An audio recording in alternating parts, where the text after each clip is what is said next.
Hearing of the Subcommittee on Healthcare and Financial Services will come to order. Welcome, everyone. Without objection, the chair may declare a recess at any time. I recognize myself for the purpose of making an opening statement. Don't I have to do the witness stuff first? No? Okay. I'll make an opening statement first. In all sincerity, thank you for coming. This is an extremely important, bipartisan, I think, topic. We're here to talk today about K-12 public education, and it's often failing our American children. Educating American children should absolutely be a priority.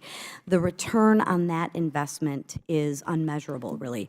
During the pandemic, children's education was put on the back burner. Teachers were put on the back burner, and the left chose to keep schools shuttered and put policies over students, right? We got to get back to both sides caring about the student. The problem since the pandemic is it's only gotten worse. Just as the left has made work optional since the pandemic, showing up for school has seemingly become less optional as well. I want to talk about chronic absenteeism. Missing at least 10% of the school year was 74% higher last school year than prior to the pandemic. That's scary to me.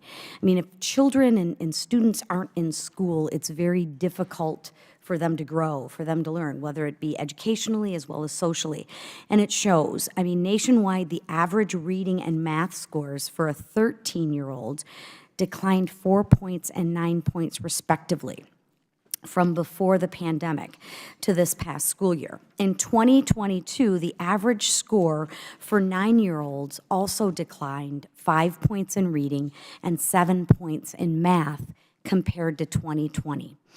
Prolonged school closures were a major cause of this failure. When children aren't in school and they're not going to school, it's difficult for them to learn. And I think that the children are crying out for help.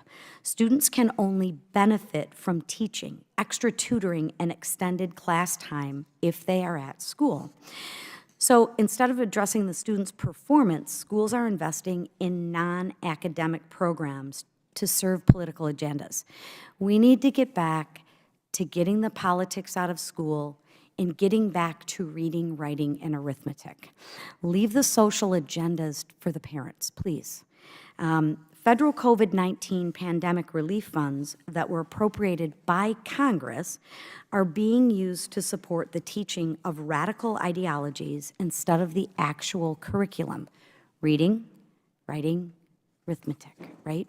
Let's get those math scores up. Let's get those reading scores up. And instead of investing these funds in evidence-based recovery for struggling students, many states and local governments are choosing to pursue politics. That's not a place for opinions. It's a place for facts and educating. Instead of investing in additional tutoring and class time, states and local governments are dividing students by race, pushing anti-Semitic tropes, teaching students that American institutions perpetuate white supremacy, and promoting sexually explicit gender ideology. Again, let's get back to the facts and the core principles of learning. Leave the social issues, leave the politics to the parents. And they do this for the sake of equity. Schools are reducing advanced math courses and gifted programs. Let's focus on those. Schools are inflating grades, dumbing down curriculum, and eliminating disciplinary actions. Those don't help students. It actually harms them in the long run. Equity lowers the bar for the sake of equivalence rather than raising the bar for the sake of excellence. Let's focus on the positive. Let's focus on what unites us. I mean, we don't want students to suffer because of that. This is not the first time that I have sat in this chair asking government employees to do their job. It's the state and local government's job to set curriculum that teach kids how to read and how to do math. That's the job they signed up for. It's the school's administrator's job to make sure the kids want to attend school, give them a place that they want to go.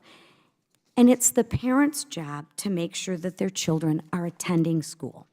And finally, it's the teacher's job to teach the children fundamental skills that will help them grow into successful adults. Teaching is often a thankless job. So we are grateful for the hardworking teachers and all that the work that they do. We need to do everything we can do to support our teachers, to enable them to educate the next generation. And the best way to support them is to provide them with resources that they need to teach the fundamentals and not saddle them with political agendas from either side of the aisle. The success of our nation's children shouldn't be a partisan issue. I hope that we can find ways to come together and agree to do everything possible to ensure that our children's education is a priority. I actually believe this committee puts children first and puts their education first. And we are all trying to make good investments into our students for a better future for not only the students, but for everyone. To the panel, thank you for being here for the subcommittee today. I'm looking forward to having this very important discussion with you. And I now recognize Ranking Member Porter for her opening statement. I'm okay, actually. You can keep them. Thank you, Madam Chairwoman. As a single mom of 3 school-aged children and a former 8th grade teacher, I know how important it is that kids learn in the classroom and that we encourage their curiosity. Many members of this committee are also parents, and we all want what is best for our kids. We want them to feel supported and capable. We want them to be learning and be able to attain good, high-paying jobs in the future. Where we as parents can't reasonably teach our kids everything, we of course rely on our communities, including after-school programs and sports, to help fill in the gaps. We rely on our school to help our children learn. And working parents like me rely on educators to keep our kids safe so that we can do our jobs. We're here today to discuss our nation's K-12 public education system. And it's true that in many communities, our elementary and secondary schools barely get a passing grade. I am concerned, though, that over the next hour or more, my colleagues will be more interested in pointing fingers than in fixing problems, more interested in looking backwards than in looking forward.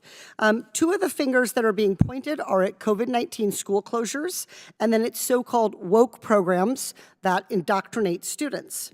Look, none of us, least of all me, miss the days of Zoom school with people yelling about who's taking up the bandwidth and who's using the iPad right now.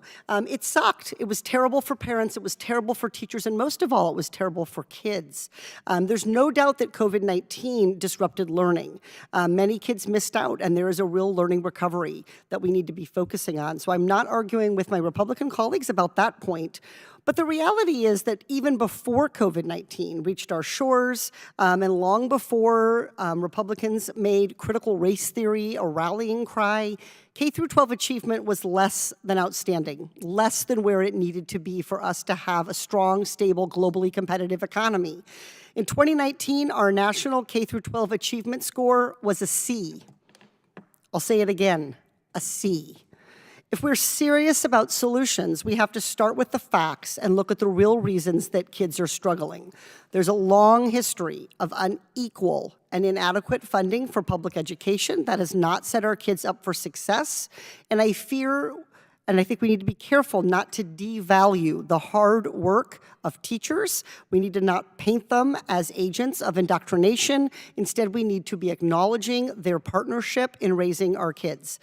We should be using this hearing to discuss solutions and support our states and localities in fully funding K-12 schools, including what we need to be paying our teachers to recruit the next generation of educators. That's how we're going to achieve better outcomes for students. students. So I want to encourage my Republican colleagues today to look forward, to look for solutions to the problems rather than looking at the past, and to really have a collaborative approach on what we can do to make a difference. Not just pointing fingers at Democrats or at progressive policies, but instead asking what are the best policies for our kid, period, regardless of which side of the aisle they're coming from. Whining about left-wing ideologies, that's not going to bring us closer to solving the challenges of K through 12 education. So if we really want to address problems in our school system, we're going to need to take a closer look at how our education system is funded, how things have changed post-pandemic, and we need to uplift data-driven strategies that are working to educate kids. Elementary and secondary education matters to all of us. Whether your kids are out of school, whether you've never had kids, whether you're glad to see them go in the morning, we all benefit from having a strong educational system where kids are safe to focus on learning. And to get there, we need to find the solutions and make sure that we are adequately funding them. So with that, again, I thank our witnesses. I look forward to your testimony, and I yield back. Thank you. Without objection, Representatives Waltz and Moskowitz from Florida are waived onto the committee for the purposes of questioning the witnesses at today's subcommittee hearing. I'm pleased to welcome our witnesses for today, Virginia Gentles, Nat Malkus, and Denise Fort. Virginia is the Director of Education Freedom Center at the Independent Women's Forum. Nat is a Senior Fellow at the Deputy Director of Education Policy Studies at the American Enterprise Institute. And Denise is the President and CEO of the Education Trust. We look forward to hearing from you and what you have to say on this important subject. And pursuant to Committee Rule 9G, the witnesses will please stand and raise their right hand. Thank you. Do you solemnly swear or affirm that the testimony that you are about to give is the truth, the whole truth, and nothing but the truth, so help you God? Let the record show that the witnesses answered in the affirmative. Thank you, and you may take a seat. We appreciate you being here today, and we look forward to your testimony. Let me remind the witnesses that we have read your written statement, and it will appear in full in the hearing record. Please limit your oral arguments to 5 minutes. As a reminder, please press the button on the microphone in front of you so that it is on and the members can hear you. When you begin to speak, the light in front of you will turn green. After 4 minutes, the light will become yellow. When the red light comes on, your 5 minutes has expired, and we would ask that you please wrap up. I now recognize Ms. Gentles for her opening statement. Thank you. Chairwoman McLean, Ranking Member Porter, and members of the subcommittee, thank you for inviting me to appear today. My name is Virginia Gentles. I'm the Director of the Education Freedom Center at Independent Women's Forum. At IWF, we celebrate that states are responding to parents' concerns with the K-12 education system by rapidly expanding education options. We remain concerned about the consequences of lengthy school closures, which severely harmed a generation of American students, causing devastating learning loss and soaring chronic absenteeism, and revealing the brokenness of the country's K-12 system. Starting in March 2020, bureaucrats desperate to stay in teachers' unions' good graces implemented cruel policies that barred students from attending schools for months, and in some areas, over a year. The foolish school closures morphed into convoluted hybrid schedules and nonsensical quarantine policies that once again banned students from schools for days and weeks at a time. Districts bizarrely required outdoor lunches in below freezing temperatures, canceled sports and extracurricular activities, and imposed mask mandates that blocked young readers from seeing or clearly hearing their teachers form sounds and words. Callous COVID policies taught students that in-person education is optional, so now they don't show up. Chronic absenteeism rates have doubled since 2019. Compounding the COVID-era chaos, activists successfully pressured schools to stop enforcing discipline, creating unsafe classrooms for educators and students. Over the past few years, states and districts have also lowered academic standards, canceled homework, and either inflated grades or dropped grading altogether. Schools opened back up in 2021, but in too many places, they still don't prioritize educating students. A common excuse for declining student performance, which began years before the COVID-era closures, is that schools are chronically underfunded. Yet scores have plummeted to historic lows despite the $190 billion federal elementary and secondary school emergency relief, or Esser, windfall, coupled with soaring federal annual and state annual K-12 education budgets. Plus, Congress mandated that 20% of the Esser 3 funds address learning loss. So if districts were awash in funding the last 4 years and required to address learning loss, why did they abysmally fail to educate students? Because too many schools do not prioritize academic instruction, and too many districts spend irresponsibly. Union-trained activist teachers delight in lessons steeped in climate alarmism, alternative identities, oppression, anti-Semitism, and decolonization. Many school districts' bureaucrats spend Esser funds on athletic fields and trendy social and emotional learning materials rather than high-dosage tutoring and added instructional time. In addition, and importantly, districts imprudently hired permanent staff and provided pay raises with temporary Esser funding, creating a perilous fiscal cliff that is compounded by declining K-12 public school enrollment. Let's be honest. The students that districts profess to prioritize when they purchase glossy SEL materials and expensive DEI-inspired contracts were harmed the most by school closures. No amount of public posturing about DEI will ever undo the extremely inequitable impact of union-pushed extended public school closures that were avoidable. Private schools proved that it was possible to quickly reopen in 2020, possibly the greatest advertisement for school choice in a generation. But we're all facing a learning loss crisis that imperils our country's future. Only 26% of 8th graders are proficient in math and 31% in reading, according to NAEP. State assessment scores continue to decline in reading. Our PISA math scores hit historic lows. ACT and SAT scores continue to decline. It's tempting for those of us who fought to reopen schools to see the mounting appalling and unacceptable learning loss evidence and say, "We told you so." But this sense of vindication is fleeting in light of the wrongs in our education system. One group that was egregiously wronged is students with disabilities. During closures, districts either coerced parents like me into rewriting individualized education programs, IEPs, or outright refused in-person evaluations, services, and accommodations, abandoning their responsibility to our nation's most vulnerable students. Parents from across the country can provide evidence that school districts failed to provide free appropriate public education, or FAPE. Their children have a right to compensatory services. Unfortunately, K-12 education headlines this year likely will fixate on laughable book ban claims or semi-hysterical mass layoff assertions due to the long-scheduled end of federal Esser funding. Choose instead to focus on students' academic recovery needs. Please pressure school districts to prioritize the needs of students rather than adult employees while adjusting to post-Esser budgets. Investigate districts that were closed for extended periods so that students with disabilities can receive compensatory services. And demand that districts that directed billions in COVID-era federal funding to education fads or permanent labor costs report on the academic progress of their students. Thank you. Thank you. I now recognize Dr. Malkus for his opening statement. Thank you. Chair McLean, Ranking Member Porter, members of the subcommittee, thank you for inviting me here today to testify.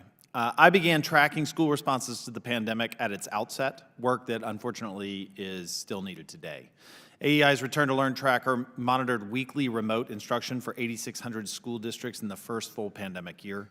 The following year, we tracked district masking policies. We also tracked districts' federal Esser allocations, enrollments, and chronic absenteeism. Our tracking has consistently produced data the federal government either never collected or released far later. The pandemic effects on students in schools stem from many sources, but chief among those that were under policymakers' control was the duration of school closures.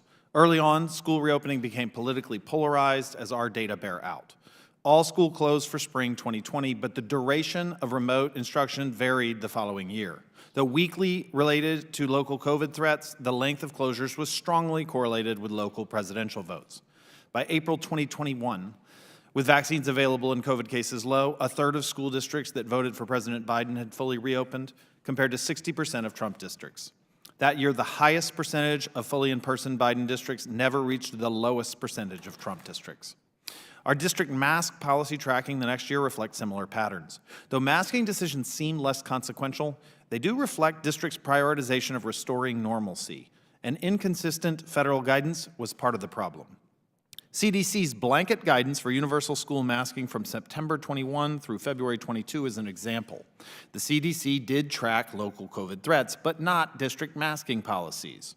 When CDC changed guidance to be based on its local COVID data, its 100% masking recommendation dropped to 37% overnight.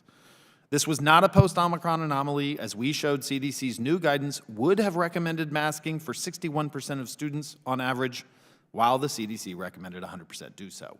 With such uncertain guidance, it's unsurprising that many district masking policies did not match local COVID threats. The connection between closures and learning loss is clear.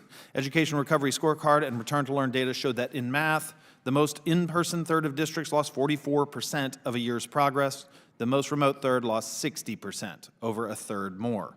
Numerous studies bear these stark patterns out. While federal assessments capture learning loss, since the federal government did not systematically track closure data, they do not capture differences by school closures. While important, closures were not the only school pandemic struggle. Quarantines, social distancing, staffing, shifting public health guidance, and absenteeism challenged all schools, even those that reopened earlier. In my testimony last year, I said that academic recovery was public education's primary challenge. Learning loss remains a priority, but today absenteeism is the principal challenge facing schools. Chronic absenteeism exploded over the pandemic, rising from 15% to 28% in 2022, with increases in every state and demographic group. Regrettably, 2023 data saw scant improvement, falling 2 points in the 39 reporting states. At that pace, we will return to pre-pandemic rates in 2030. Worse still, absenteeism hit lower achieving and higher poverty districts harder, the same districts hit hardest by pandemic learning loss. And rates vary by race, with 2020 K-12 rates for Hispanic and Black students hitting 36% and 39% respectively. Addressing absenteeism is crucial for overcoming learning loss, and it will hamper interventions like tutoring or extended learning time.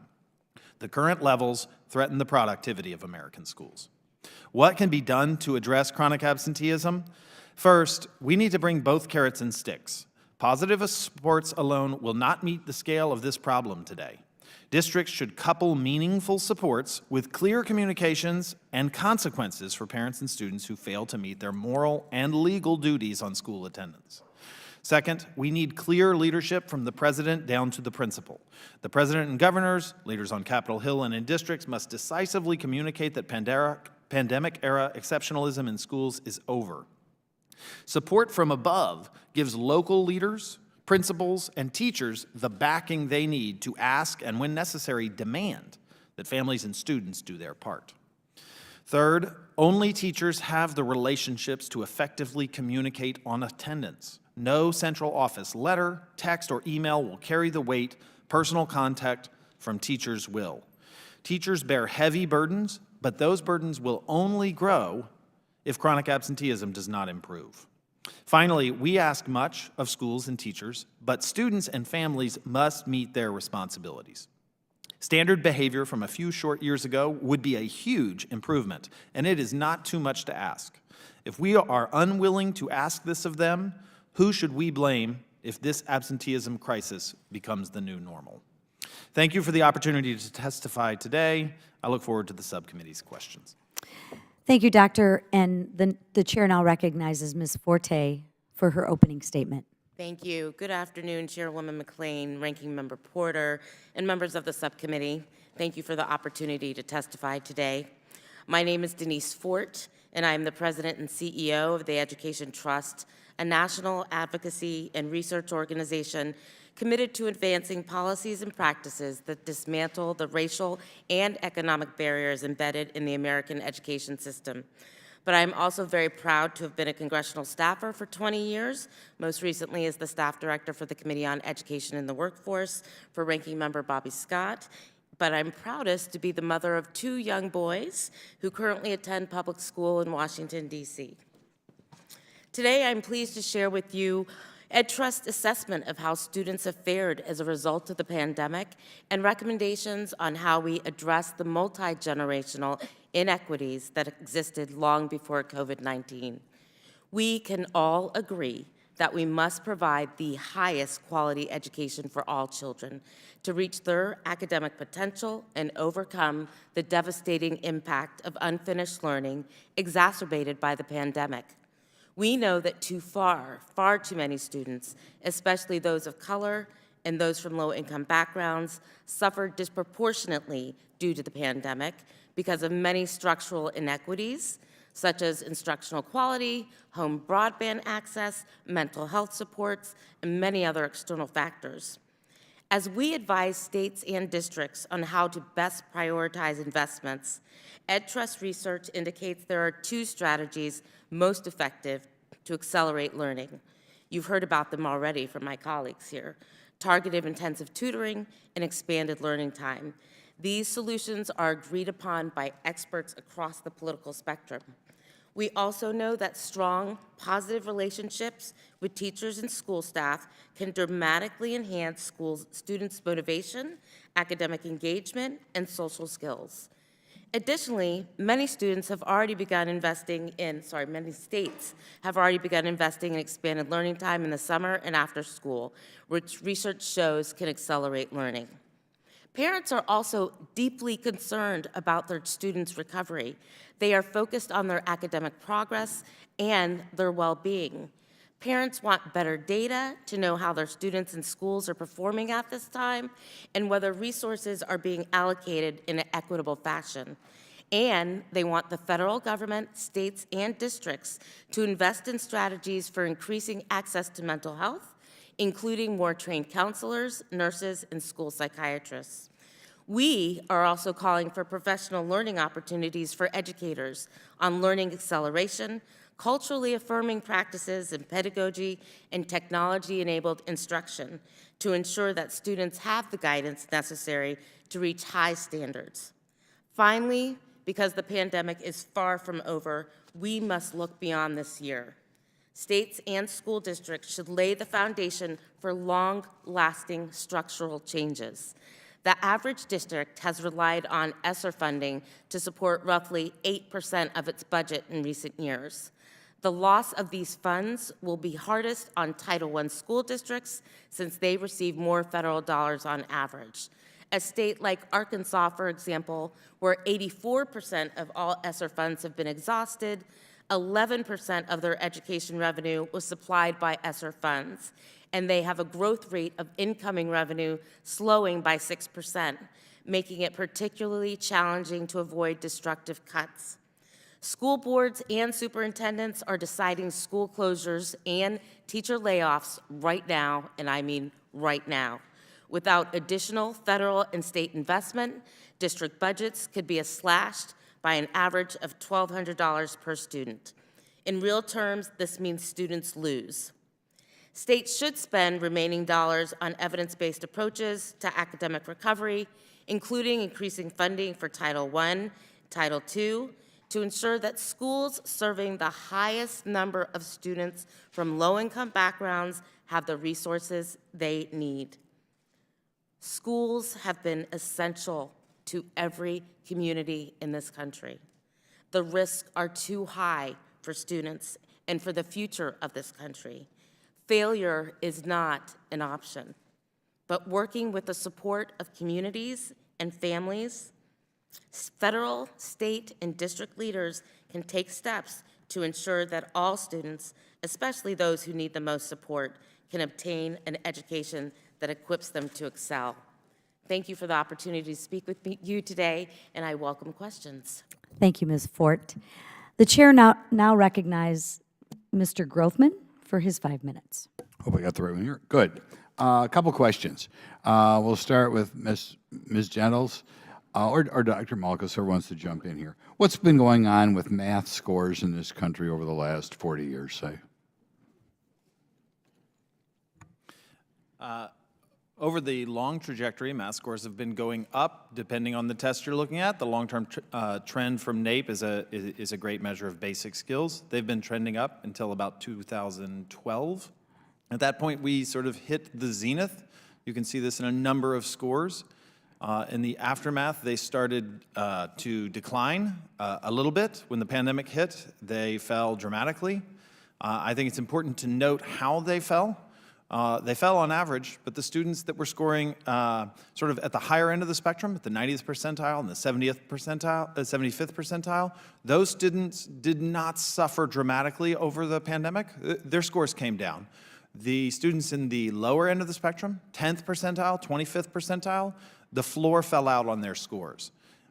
If this was more even, what we would have is achievement gaps fixed, but everyone losing math progress, lower achievement than previous years. What we have is both lower achievement and larger achievement gaps. So people are not doing as well in certain groups.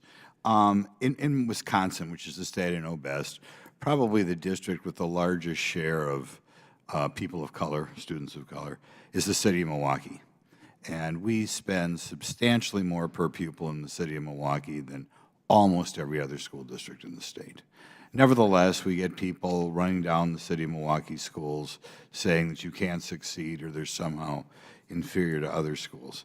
Do you think it has a negative impact on students if they're constantly told their schools, particularly when it's not true, that their schools are underfunded or implying that they're less funded than other schools?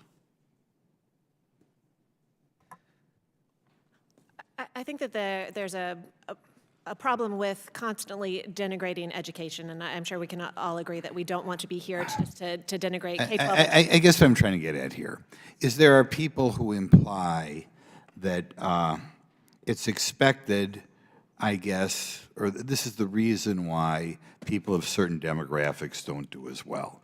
Now, it's irritating enough that we actually spend more on those schools, but do you think when we talk about how we're down on people of certain demographics, it causes any defeatism in those students?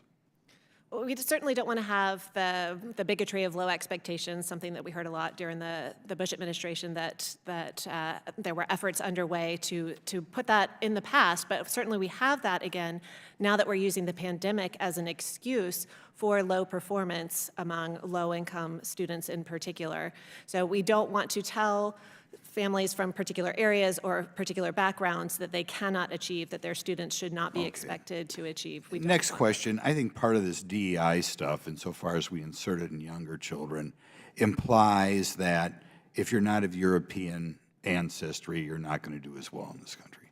Now, from what I read, at least economically, people from Asia, being Indian, subcontinent, Chinese, Filipino, Cuban, even Nigerian, I think at least, I believe, I'm not sure about Nigerian, but I think, are doing better than Americans of European ancestry. Is this part of the diversity, equity, and inclusion curriculum? Are young people being taught how well people from non-European backgrounds, from China or Philippines, for India, are doing? Are you aware? Is that part of the curriculum? That doesn't sound like something that would be part of curriculum, but we should be clear that even relatively affluent U.S. students do not score as high on math as average performing students in places like Japan or South Korea or Hong Kong. So all of our students are struggling. Okay, I guess the point I'm trying to get to, are students from backgrounds, non-European backgrounds, doing better than average Americans? And are young people being taught that, or are they being taught how we're being too unfairly good to Americans whose ancestry around here goes back decades? Quite honestly, I'm not sure about the curriculum and contents in DEI indications. There's quite a number of differences between different groups, and my fear is that most of the curriculum is insufficiently demanding of students of European ancestry or what other group that we have of them to deal with the particulars of those arguments. Thank you. Thank you. The chair now recognizes Ms. Ocasio-Cortez for 5 minutes. Thank you. I don't know what I just heard right now, but I think when we talk about students of a certain demographic, as a woman of a certain demographic, I would be happy to illuminate some of the disparities and discrepancies that we're talking about here. In fact, I wonder if any of my colleagues, anyone here, can articulate, in this discussion of absenteeism, we say people aren't showing up to school anymore. It's because they don't, there's an insinuation that it's because people don't want to go or there's a different attitude. But do we actually know what one of the leading causes of school absenteeism is? Asthma. Asthma. I represent the Bronx. I represent kids whose only meal that they'll eat in an entire day will be from school. I represent kids whose the cleanest air that they'll breathe in their entire day, maybe if they're lucky, will be from their school. That the safest place that they will be in a day will be their school. And so when we come here, we talk about schools, but if you close your eyes and put yourself in a classroom of someone else's district, you'll see that the challenges are different here. So this is not about what we're teaching about European versus non-European descent. This is about the fact that the Bronx has one of the highest childhood asthma rates in the country. And climate curriculum, and when we talk about the importance of having clean air and clean water, it has a direct outcome on people's scholastic performance. So as we transition in this time of a pandemic, a respiratory disease, and we wonder why one of the highest childhood asthma rate geographic zones in the country is struggling with absenteeism, knowing that respiratory disease is a major factor in that, maybe we try to solve that problem. Maybe we take a look at some of the environmental and some of the economic factors in getting to a school.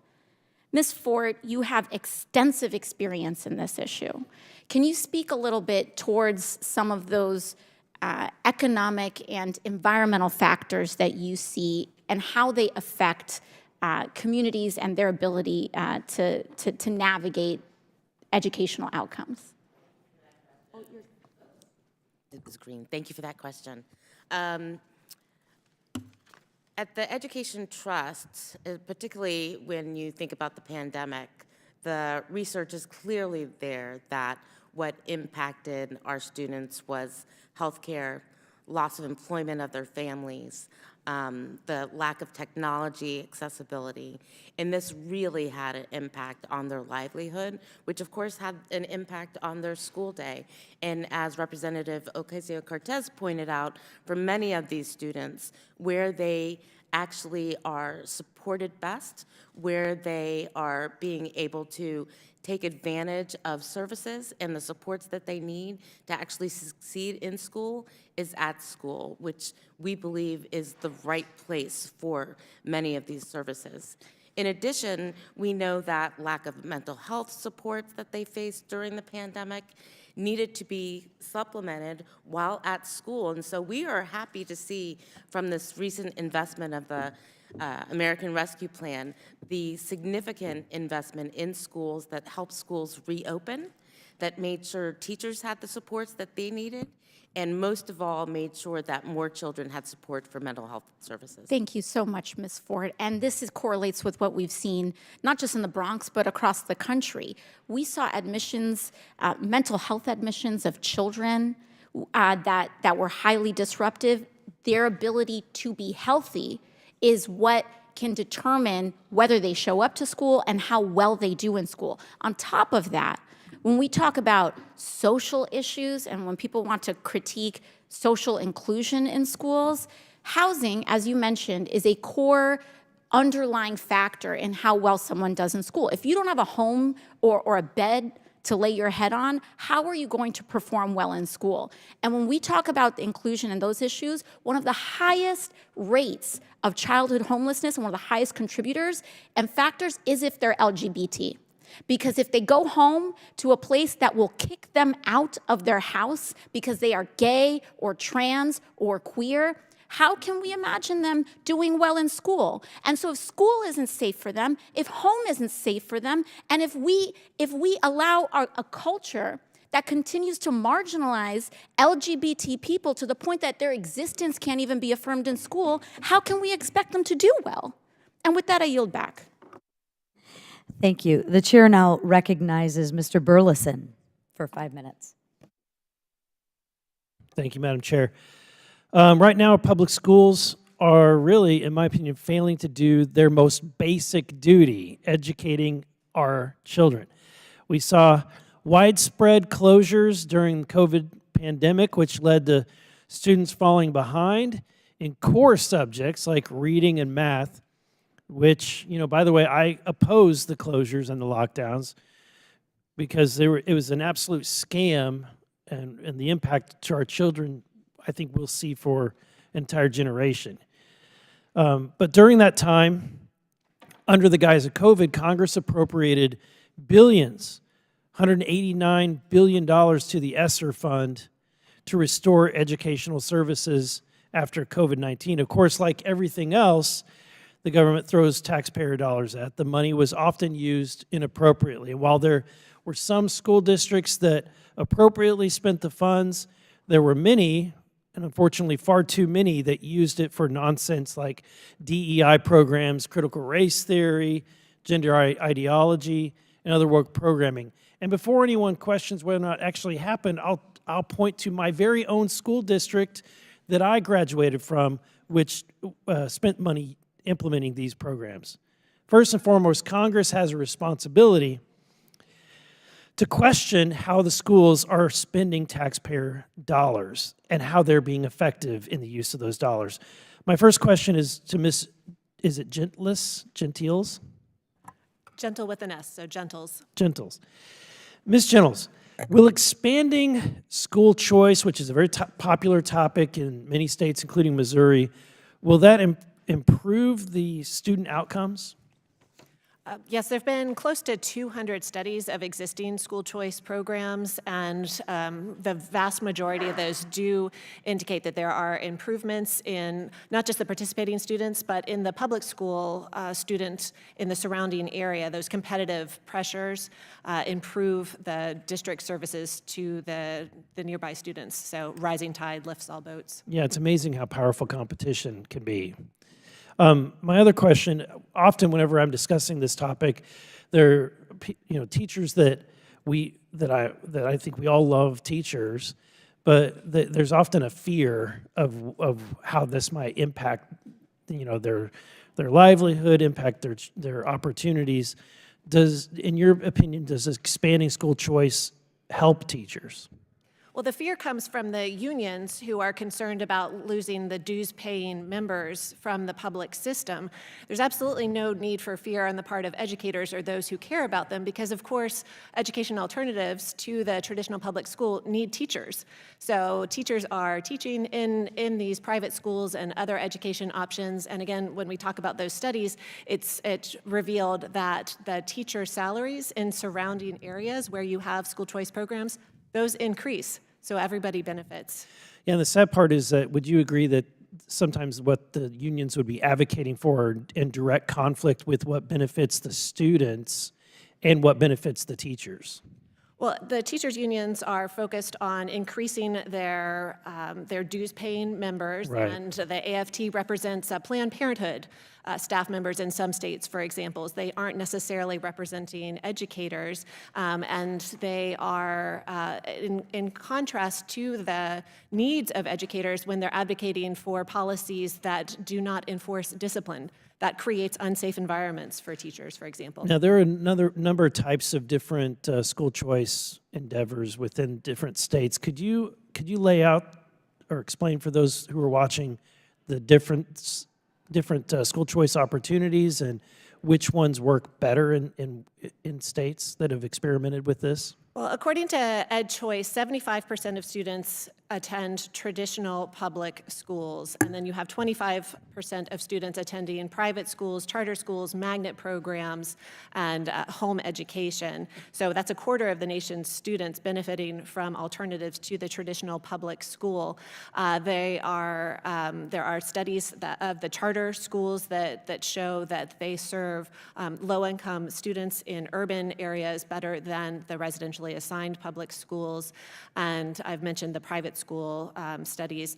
Within private school choice, you have a newer development called education savings accounts, and a growing number of states have these flexible spending accounts that allocate the state portion of the student funding to an account for the parent to draw down from, to use for tutoring, for tuition, for transportation, for technology, and therapies when you're talking about special needs children. And so these ESA programs are very popular among students with families of students with special needs. Thank you. My time has expired. Thank you. The chair now recognizes Ms. Crockett for 5 minutes.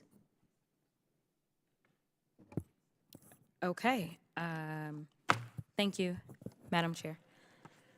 Whew, okay. Critical race theory. I just want to be clear. I'm going to go to the end real quick because I know that was brought up. Critical race theory, is that typically taught K through 12, yes or no? No. Okay, all right. So we can stop with the nonsense because K through 12 was not teaching critical race theory, at least in this country. I can't talk about what happens in other countries, but in our country, K through 12 is not learning critical race theory, just for those that are unfamiliar. In addition to that, we just heard about AFT and what they're advocating for. And I know that there was a comment that you made as relates to discipline. And how that's something AFT should be advocating for so that teachers can be safer. Is that correct? Am I characterizing what you said correctly? I believe that both the NEA and the AFT should endorse policies that keep educators safe. Yeah. Okay. Let me ask you a quick question. Actually, I would like for all three of you to answer this question. It's just a yes or no. We'll start at this end. When you were growing up and going through school, did you ever have to go through an active shooter drill? Yes or no? No. No.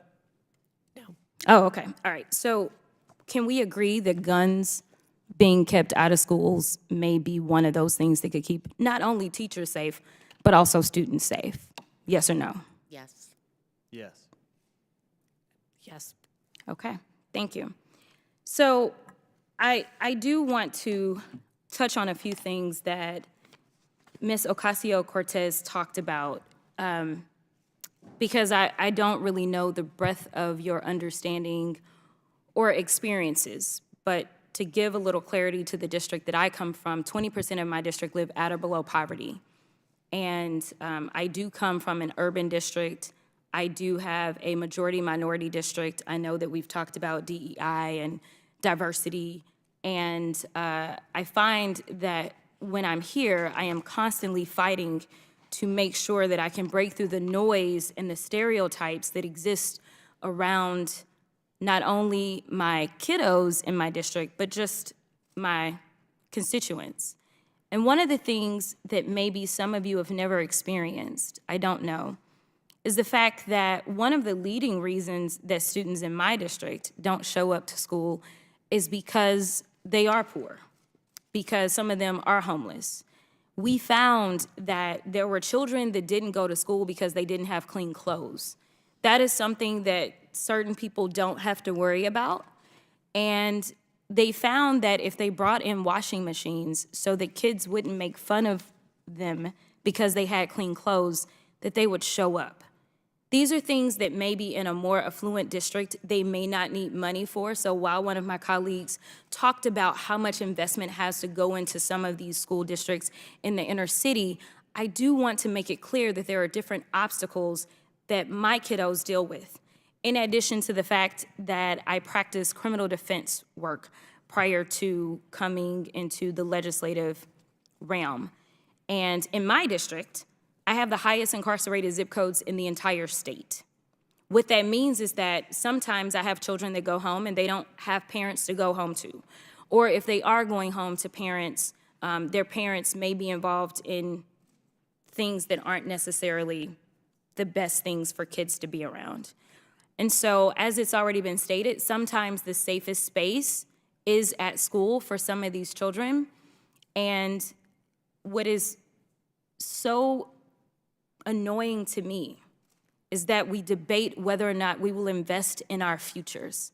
As far as I'm concerned, there is no better investment than in our children, Because if we are going to make sure that this country continues on, it's not going to start by investing in people that look like me or are of my age. It starts with making sure that there's a foundation. And I just want to say that I am thankful for those teachers that decided to go in, even when they were under-resourced, even given of their own resources, to make it happen. I lost teachers in my district during the pandemic because they literally risked their lives in the midst of a pandemic to show up because they love those kids that much, because I can tell you, the pay is not there. Teachers aren't getting rich. Maybe professors, but not teachers. And so the fact is, I've talked to my school districts. They were able to take advantage of the extra money that was given to them, but guess what? They still had gaps that they needed to fill. And the reason that I brought up gun violence is, number one, it's a safety issue, but also as it relates to the mental health. Children nowadays know where they need to go in case somebody comes in. They're looking for the closet. That is no way for kids in America to live. So we need to make sure that we put kids first. Thank you so much, and with that, I will yield. Thank you. I now recognize myself for 5 minutes. One, I think my question is, during the pandemic, I'm not here to say it's right or wrong, but I am looking at, during the pandemic, we used Esser funds to the tune of $190 billion, correct? My question is, where were they spent? What programs were they used for, right? And did they help? Do we have a measurable outcome? And did that $190 billion of taxpayer money, did it do what we intended it to do? Because I'm sure one of the questions that's going to be coming up at some point in time is, do we reauthorize those funds? Do we continue them, or do we stop them? That is going to be the question. And I think if we took a look at some facts and some data, which is a little concerning to me, since everyone on the panel has talked about our math and reading scores have gone down, okay, I think we all want to fix them, right? Both sides want to fix them. We want to reinvest in our children. So with that question is, what I would like to know is, where were those Esser funds used? Were they used for, that we all agree on, tutoring? I mean, this is something that both sides agree on, right? I heard it. Tutoring and expanded learning time. Any disagreement on that? I think that's what I heard. Correct? Okay, wonderful. We got some agreement. That's a bonus. That's a good thing. All right. So where were they spent? Were they spent? Was the bulk of the $190 billion spent on tutoring and expanded learning time? And if so, what are the results? So I'll let Ms. Gentles start. Well, Marguerite Rosa of Georgetown University has an economics lab and has done her best to go into the reports that are available from states and districts to assess how the money has been spent. Unfortunately, 20 states share no detail beyond how much money each district spent. Wait a second. So we gave, and this is our fault because we did it in a hurry. We didn't put guardrails on it. And they won't share the data with us, or they just haven't gotten around to sharing it with us? They weren't asked to share the data. Okay. So that is something that is important to note. They were given flexibility with this funding and broad guidelines on how to spend it. Okay. Again, 20% was required to be used for learning loss in the So do you know, and I don't mean to be rude, but I have a limited amount of time. Do you know where the money was spent? Was it spent on tutoring and extended learning? No, most of it was spent on labor, so increasing the permanent staff and on pay raises, and a very small percentage was spent on tutoring, summer school, extended day. And do you have data to back that up? Pardon me? Do you have data to back that up? Marguerite Rosa and the Economics Lab has that. She did say that we see a higher number of districts investing in social emotional learning, about half. And she gave an example of Wisconsin and California. Just 5% of the ESSER 3 expenditures have gone to lengthening the school day or year or adding time in the summer. Okay, well, that's not real good. Dr. Malkus, could you comment, please? Yes, the answer is we don't know. And we won't know because there wasn't guardrails for these funds. I would say that there were 3 bills when ESSER funds came out, and the $13 billion that came out initially went right out the door on an emergency basis in March 2020, and that made sense. $54 billion went out in the second bill that December. That probably could have had some more guardrails on it. There was $123 billion that went out in the American Rescue Plan. That did have some guardrails on it, 20% to some sort of recovery. But late in the pandemic, after almost all schools in the country were already open, that last tranche of money really needed to have more guardrails, more directions, and certainly reporting requirements. I would say that if you wanted to design a law that would jeopardize arguments about whether the federal government can spend education dollars well, Esser, you couldn't do much better than Esser. Thank you. Ms. Fort? Oh, I would agree with Dr. Malkus, but one problem we still have is not all the money has been spent. So we don't know. So whoa. 190 billion has gone out, and some of that 190 hasn't even been spent yet. I just want everyone to hear that. So when we come back and we petition for more funds, that's a big concern that we haven't spent what we had. Number two, we don't even know what we spent the money on. And number three, do we have any data that shows that the money is being used for tutoring and lengthening of? Well, I think we need to remember that in order to have a tutor, that is a labor cost. Summer learning, that is a labor cost. Extending your day is also So in a your labor opinion, cost. we do have data on that? We have some data, and we also, just pointing out to Ms. Gentles, that even though the dollars were spent on labor, in order to run tutoring and after-school programs during the summer, extend your day, you need labor. Could you do you have that data? Because that would be super helpful. Do you have that data? Could you share it with it for you. Wonderful, thank you. And I am so sorry, I am over. So the chair now recognizes Ms. Porter. Thank you. Ranking member, I'm so sorry, Ms. Porter. Thank you. Thank you so much. I wanted to talk about chronic absenteeism and share a couple things and ask some questions. First, I want to share with you that as a parent of 3 kids, and California, as you may know, has very aggressive absenteeism laws. I have seen that persistent, frank communication that you call for, Dr. Malkus, coming from my kids' schools. When they have been sick and I haven't gotten them called in till the next day, they have been in touch. When my daughter missed 4 days because she was sick, her teacher called to check in on her and find out if he needed to send home a learning packet. So I do think we are seeing schools start to really own this issue, and I think we should encourage that. But I wanted to share with you that I think some of that is happening, and I do think that's something, particularly for lower achieving districts, that we want to be encouraging. One of the things I really appreciated about your testimony, Dr. Malkus, and I think it goes to the point that Ms. Fort just made, is you say things like, some of the most resource intensive and most expensive strategies work the best. And I think Ms. Fort points to targeted intensive tutoring, these kinds of high dosage tutoring programs, and expanded learning time. And so I just want to ask you, those things take money, right? They do. And some of that money will, as she points out, go to labor costs. You'd agree with her? I would. So do we have enough resources pointed toward addressing, closing the pandemic learning gap, and toward addressing the learning loss that comes from absenteeism? It's going to depend. Those funds are district to district. We really don't know how much each district has spent. It looks at last estimate, and there's some time lag in this reporting, but $50 billion unspent, pretty late in the game.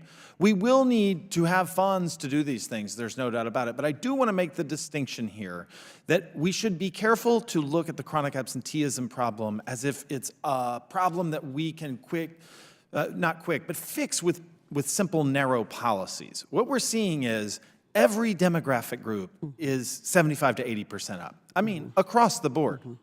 It is a widespread cultural change, and you don't have to be a social scientist to figure out why, right? We missed a lot of school, there was a lot of disruptions, and people are out of the rhythms of going back to school. So I really think it's important for us to recognize this as we need to fight this as, yes, bring the policy game, but this is a cultural fight. And if we can't reset school cultures, and it's not just poor schools. I mean, it's there, but high-achieving, relatively well-off schools, they're up 80% too.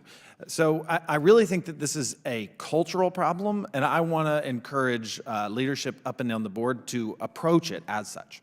Yeah, so I mean, I want to share with you, I think my school has done exactly that, and I have noticed a marked thing. One of the things, I'll be honest with you, that has caused my kids to miss a frustrating amount of school for me as a parent this year is they've been sick a lot.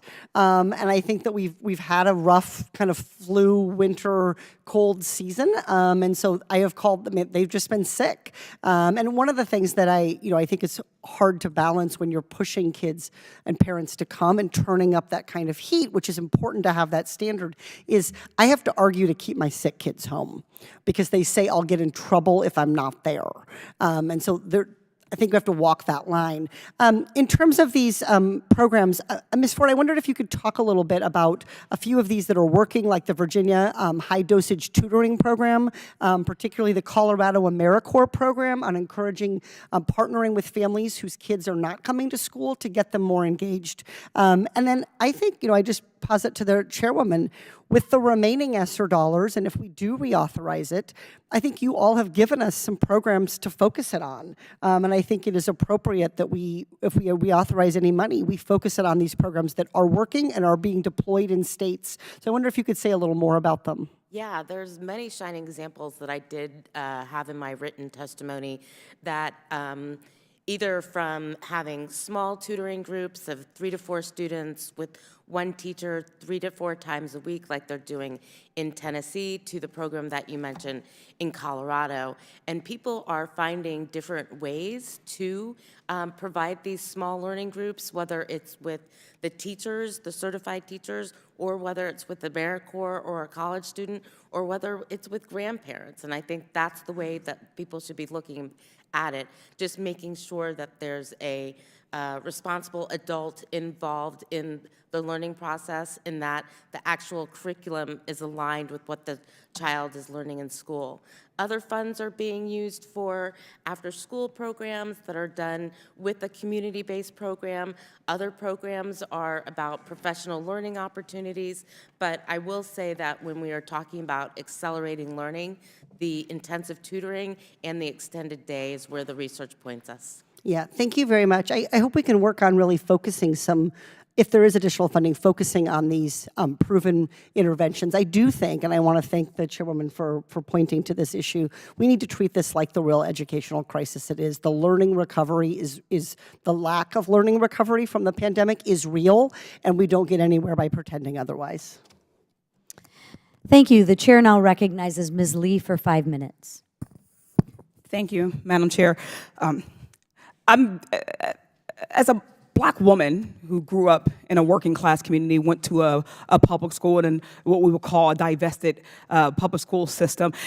I've sat through many hearings that kind of descend into the disappointing. I think the ones around public education are often the most insulting because they're the most dangerously disingenuous. So I just want to say that my colleagues want to blame everything but what it is when it comes to public education. But the reality is that we know it isn't CRT, it isn't wokeness, whatever that is. It's not gay books, right? It's racist and inequitable funding schemes that keep Black and brown and working class students out of the most high performing schools. When you add that, of course, to redlining and predatory lending, right? These are children who have been locked into school systems that our government, our systems have purposefully kept underinvested.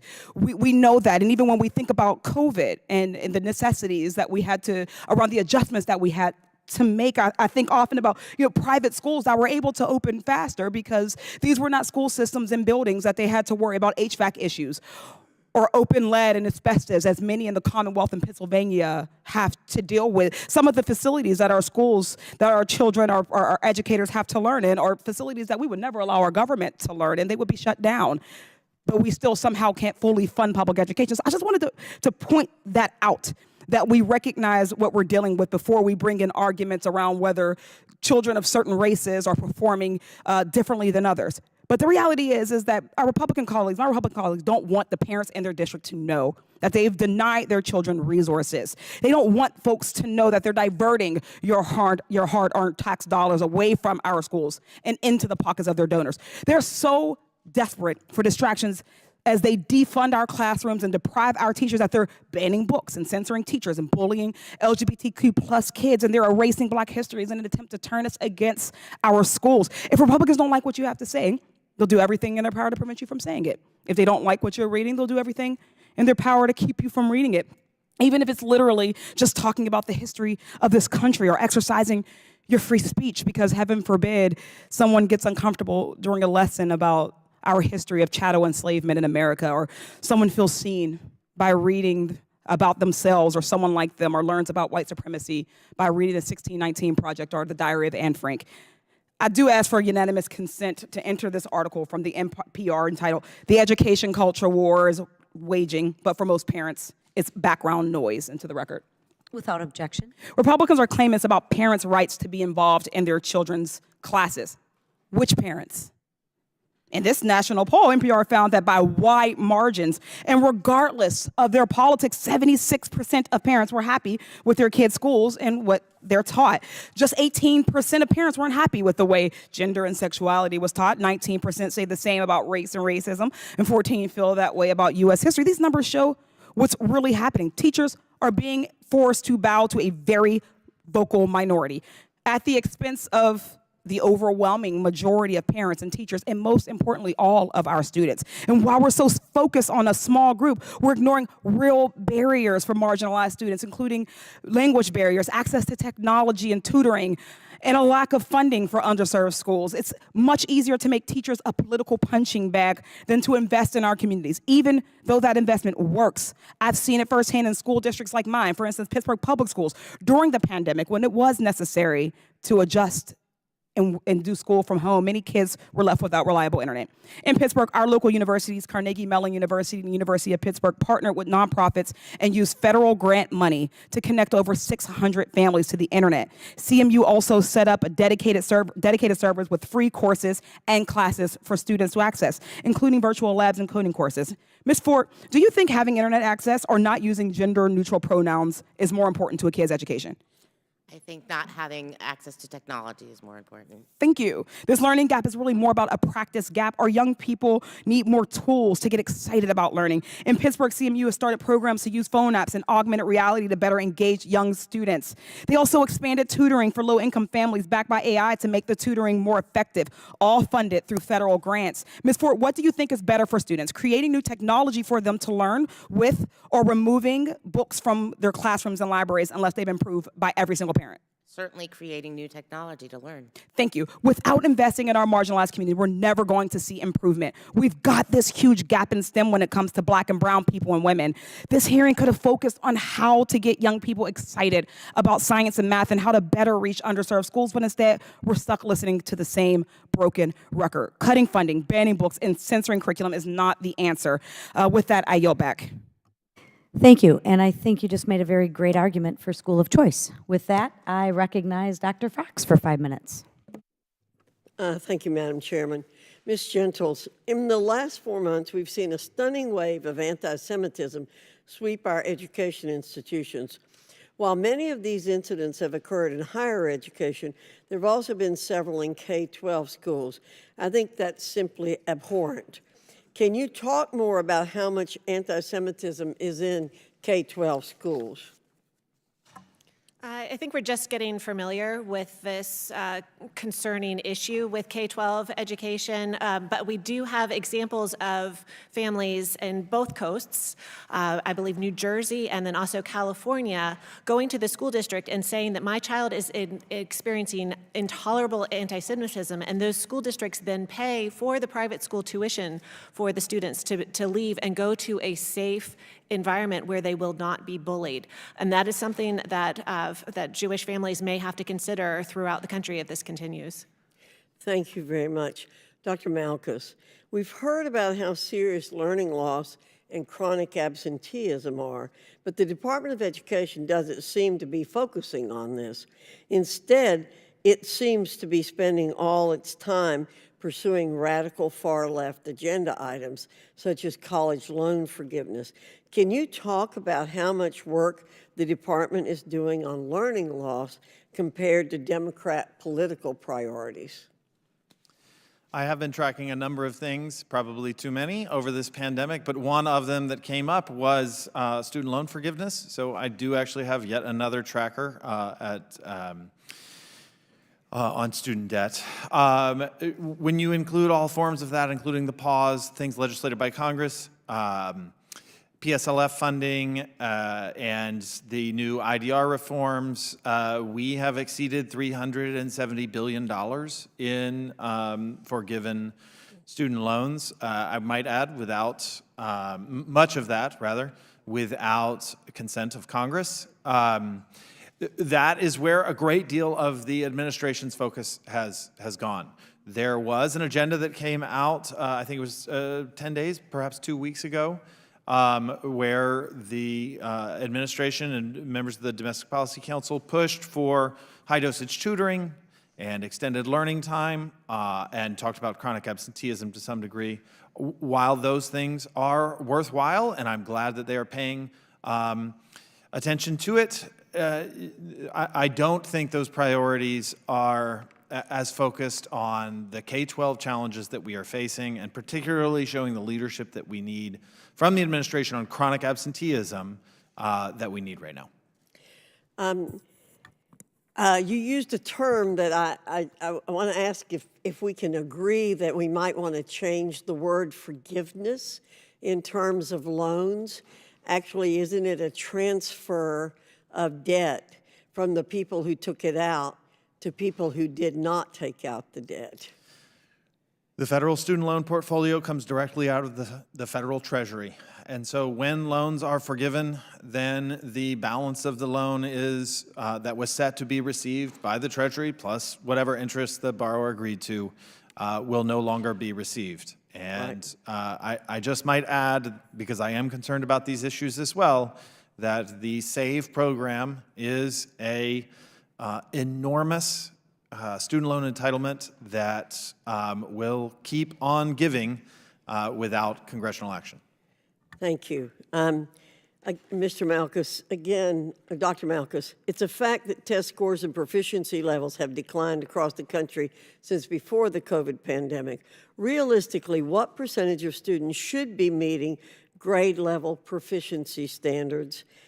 And what role do teachers and school administrators have in helping students get back on track? That seemingly simple question is a very difficult one. There was a while in the No Child Left Behind era that we thought 100% of students should be proficient, or what we would think of as on grade level. That was aspirational for sure. Look, I think the important thing to note is that is a very difficult question to answer. What's the percentage? Higher is better, and it is going lower. That is what we need to know. It is not only going lower on average, it is going lower for our lowest performers. That means that whatever opportunity education gives to students, the kids who are achieving at the lower end are getting less of it. I am alarmed by this.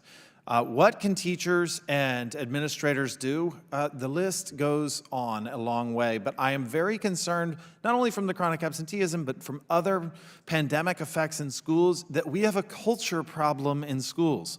The culture in schools has shifted, and we need to do aggressive maintenance with all hands on deck. I think we need leadership from government leaders to give cover to lower level folks to push hard on teachers, but also on parents and on students to get back to the baseline, which was no great shakes before the pandemic. Thank you. Thank you. I thank the witnesses. I thank you, Madam Chairman. I yield back. Thank you. The chair now recognizes Ms. Norton for 5 minutes. Thank you, Madam Chair. As a lifelong First Amendment champion who argued and won a free speech case in front of the United States Supreme Court and the daughter of a public school teacher, I'm deeply concerned by the rise of book bans and increase in efforts to diminish free speech, especially in the classroom. I'm acutely aware of the fact that you don't have to agree with what someone has to say to fight tooth and nail for their right to say it. I know that because I have defended people in court who I know would not defend me if the roles were reversed.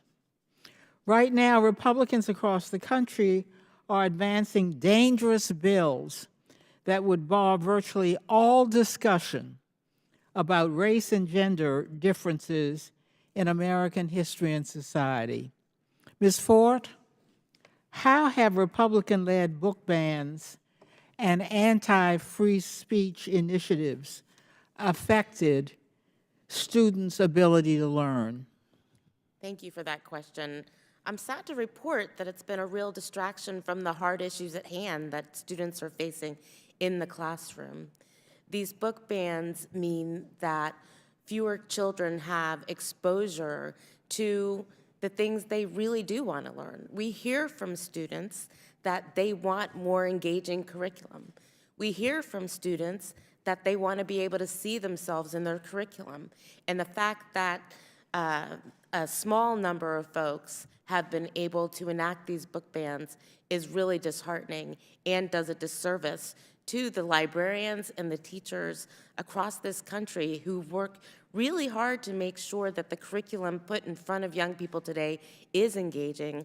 And by the way, more engaging curriculum actually helps with absenteeism. So we could actually be using more robust curriculum in the classroom to bring our kids back into the classroom. Thank you, Ms. Fort.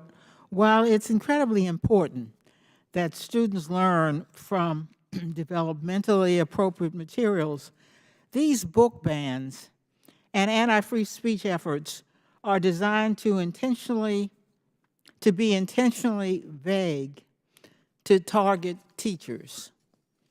Because of these Republican-led efforts, teachers don't know what they can and can't say. These teachers are forced to do their jobs in constant fear of being fired, fined, or having angry parents turn on them. I ask unanimous consent to enter this study from RAND entitled Walking a Fine Line, Educators' View of Politicized Topics in Schooling in the record. Without objection. This national survey of teachers and principals found that roughly 1 in 4 teachers have been directed by school or district leaders to limit conversations on political or social issues. The survey also found that 48% of principals and 40% of teachers reported that the intrusion of political issues and opinions into their professions are a job-related stressor. These bills that politicize the conversations teachers can have with their students are harmful. They aim to terrify teachers into avoiding any meaningful discussion about important topics like racial discrimination. Even when not passed into law, these bills have chilling effects across the country that negatively impact teachers and students. When a new Iowa law barred educators from teaching, quote, that the United States of America and the state of Iowa are fundamentally or systemically racist or sexist, end quote, a teacher in Iowa was told by the superintendent that she was unsure if he was able to teach his class that slavery was wrong. All of this is a distinction that prevents teachers from doing their job, which is to help students learn. This is shameful, especially given how urgent it is that we help students get up to speed after pandemic-related disruptions. I yield the rest of my time to the ranking member. Thank you, Ms. Norton. In closing, I want to thank our witnesses once again today for your testimony. What I was really amazed at is we do agree on some really key important things, which was tutoring and extended learning. I mean, that is, I didn't hear any of disagreement on that, and that dollars, if we decide to spend more dollars, or the dollars that we have not spent, I mean, they should go there first and foremost. So cats and dogs living together, look at, we all agree on something. But thank you very much for your statement and your testimony and taking your time today. I now recognize Ms. Norton for her closing remarks. Thank you, Madam Chairwoman. I want to reiterate the importance of getting our students back on track. This is an opportunity to invest in our schools and allocate the resources needed to address long-standing inequities in education exacerbated by the pandemic. Democrats invested in student safety in the classroom during the pandemic, and we're investing in recovery efforts in the aftermath. House Democrats are working to empower teachers, families, and students and address long-standing inequities in education. In contrast, House Republicans are focused on cutting education funding, banning books, and censoring curricula. Things I fought for and won in the Supreme Court and won more than 5 decades ago. Let's not go backward. Before I gavel out, I ask unanimous consent to insert into the record a statement of the National Education Association. I want to end with a quote from them that I think should resonate across the hearing room. Instead of supporting students and the educators who match and nurture them, some in Congress are looking for scapegoats and distractions. Students and families are desperate for lawmakers' attention, commitment, and creativity. Parents are demanding more from Congress.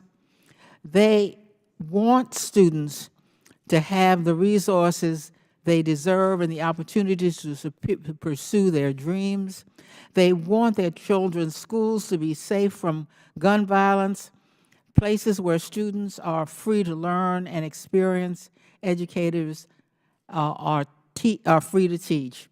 If you are serious about educating and uplifting American students, please focus on what they truly need. I yield back. Thank you. And we're going to go a little bit out of order, but the chair now recognizes Mr. Moskowitz for 5 minutes. Thank you, Madam Chairwoman. I apologize for my tardiness. I want to thank the committee and the members who have looked at the anti-Semitism that we've seen in our universities and the hearing that we saw many weeks ago, and the fact that there's discussion to have a staff member specifically on the education committees to focus on the prevalence of anti-Semitism on our universities. I also want to point out that I was the emergency management director for the state of Florida during COVID for Governor DeSantis. And we did reopen our schools. And that was an evidence-based decision at that time, because remember, we were dealing with Alpha, right? That was the COVID strain that we had. There was no Delta, there was no Omicron. It was Alpha, and the data was clear. If you looked at countries in Europe who were ahead of us, that it was not affecting kids. And now, in hindsight, it is super clear that the states that stayed closed on their schools has dramatically hurt kids, minority kids, and kids from poverty-stricken neighborhoods. There's no doubt that it has hurt them more by the schools being closed. And so, I think on a go-forward basis, these are the things that have to be balanced, and I think Florida got it right when it came to handling schools and what to do there. But Madam Chairwoman, I would be remiss if I didn't bring up something that has not made any sense to me in the 118th Congress. I'm from the city of Parkland. I'm a graduate of Marjorie Stoneman Douglas High School. I just walked the Secretary of Education through the freshman building that is a time capsule to the shooting of February 14th that happened now 6 years ago. The building is exactly as it was the day of the shooting. minus the victims. Every backpack, every shoe that fell off, the homework that is on the desk that day for that student, what's on the dry erase board, the computers that are on the desk, and of course, the evidence of the shooting.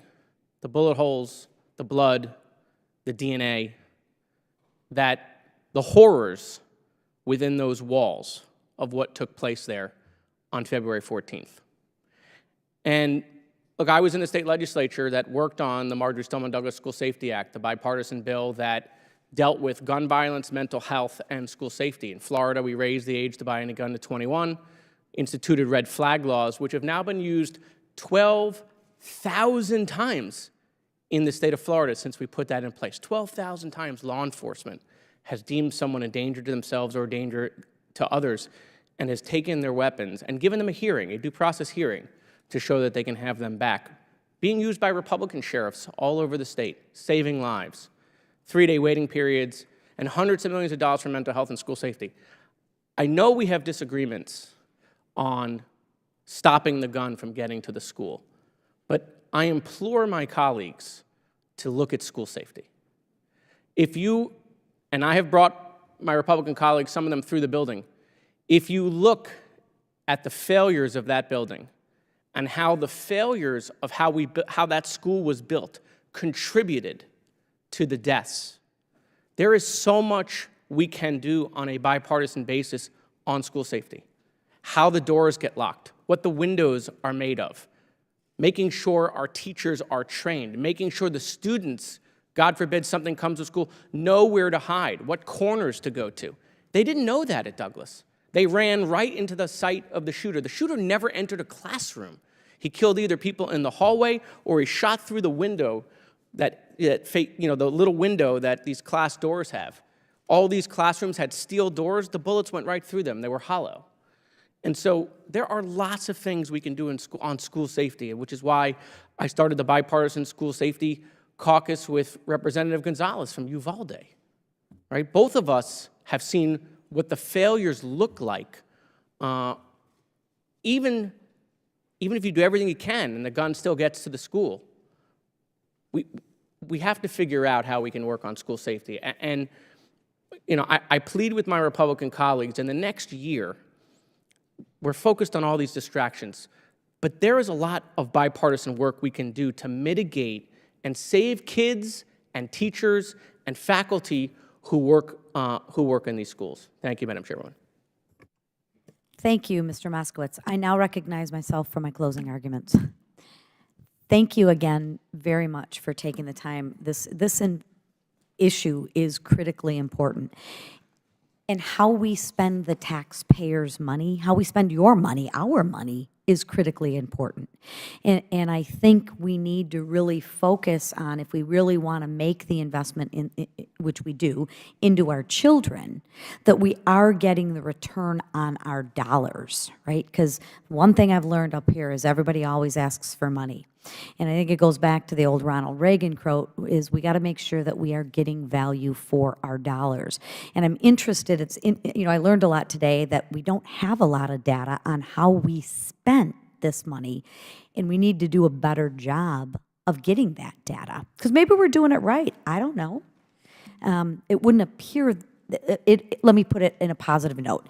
It would appear that we could do a lot better with the declining reading and math scores and absenteeism. I mean, today's hearing, I think, was a necessary step forward to raising awareness of the troubling state of our nation's schools.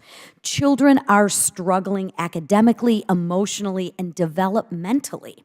The poor test scores, chronic absenteeism. I mean, it was just interesting. Before I came here, I had a group of administrators and teachers from my district, and that was their number one issue, was chronic absenteeism. Right? And I'm like, you got to be kidding me. No, chronic, and I think you're right, Mr. Malkus, says we're out of shape. We've lost that muscle memory, right?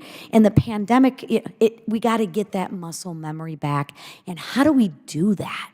How do we do that to make that investment in the children in their future to really get that return on investment. I mean, we have a duty as members of Congress not only to represent our constituents, but also to conduct oversight of federal spending programs. It's clear that the federal government failed.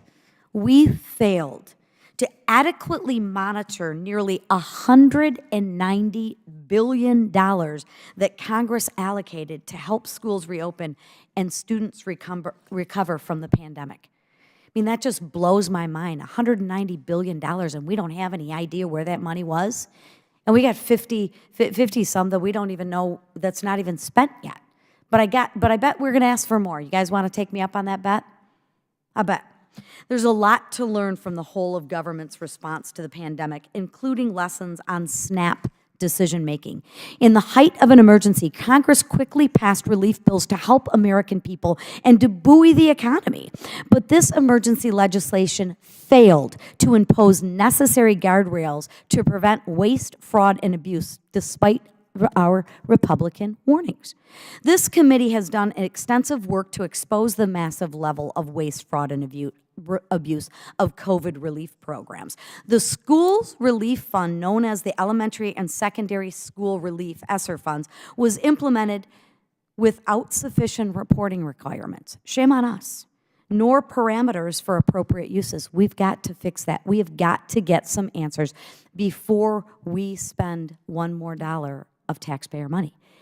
Because I think that will also help us know where to spend it on that is giving us the best value for our money, right? As a result, we've seen state and local education agencies spending taxpayer dollars on programs that are not helping students recover from the pandemic learning loss. Test scores are down across the country, and schools are pursuing political agendas instead of teaching students the fundamentals of reading, writing, arithmetic. I mean, we used to, when the focus was that simple and we kept it simple, we did a lot better. They should not be keeping parents in the dark about what their children are learning. What's the harm in telling parents what their kids are learning? I gotta be honest, I don't see that. I mean, they're children, right? They should not be using taxpayer dollars to fund political pet projects. It's clear that the status quo is not working, in my humble opinion. Something needs to change. Today, we have discussed some ways in which the state and local governments can productively and proactively invest in students' achievements that will work. And we agree on it. Crazy, right? We agree on it. It's tutoring and extended classroom learning. We know that an expanded school of choice works. We know that parents engaging with schools and taking their children's school attendance seriously works. And we know that teaching evidence-based math and reading curriculum works, right? At the end of the day, this crazy thing of accountability actually works. We have also discussed what does not work. We know that installing racial division is damaging to the children. Why are we introducing children to problems they don't even know they have? I don't understand why we're doing that. That seems very counterproductive. We know that not grading students fairly is damaging to the children because we're distorting their reality. Some of the best learnings that we get, or that I've gotten, is from failures, right? Not somebody distorting my reality. We know that failing to discipline children just leads to more disruptive behavior. All we have to do is look at what happened last night in the city, in our city here in DC, 2 carjackings. When there is no consequence to your action, bad things happen. And they don't stop happening. They don't get better. They get worse. Because if your child has a curfew of 11 o'clock and they come home at 11:30 and there's no consequence to that action, guess what behavior that incentivizes? More bad behavior. It's not that tough. We have rules, we have regulations, and we need to begin to discipline and enforce those rules. And the sooner we enforce those rules, the sooner children understand right from wrong. And maybe we can nip some of this in the bud as they get older. As parents, we must advocate for our children, and as elected representatives and as members of this committee, we must take these issues seriously. Our nation's children are the so-called pandemic cohort, do not deserve to be left behind. In closing, I do want to thank our panelists once again for your important testimony today. I can't thank you enough for the work you do for the investment of our future, and that's with our children. And I thank you for the fact-based evidence. Ms. Fort, I look forward to your evidence, I really do, because this is these are important issues. And without objection, all members have 5 legislative days within to which submit materials and additional written questions for the witnesses, which will be forwarded to the witnesses. If there are no further business without objection, the subcommittee stands adjourned.